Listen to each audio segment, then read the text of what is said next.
Well, this weekend we're going to look at the shocking way that the Christmas story starts in the New Testament with a genealogy in the Gospel of Matthew and how he mentions some very colorful characters in the family tree of Jesus, like Rahab.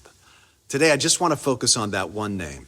She's mentioned also in the New Testament in Hebrews chapter 11, where it says, by faith, the prostitute Rahab, because she welcomed the spies, was not killed. Do you remember that story?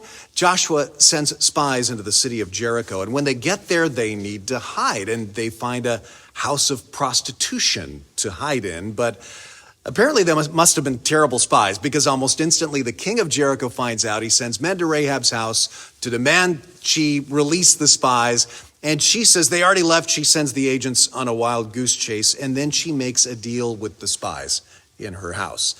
She says, I know that the Lord your God is the supreme God of the heavens above and the earth below. Now swear to me by the Lord that you'll be kind to me and my family since I've helped you. You can really summarize her prayer like this: I believe, save me. I believe, save me.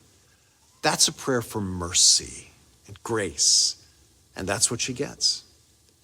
Rahab's story shows me two things. First, your history doesn't determine your destiny. Rahab was brought into the family of Jesus. I mean, really brought in. She's the great times a few greats grandmother of Jesus. And being brought into the family, despite a sketchy past, is really true of everybody you're going to meet this weekend in the beginning of Matthew. Most were just a mess, but they were included by God's grace.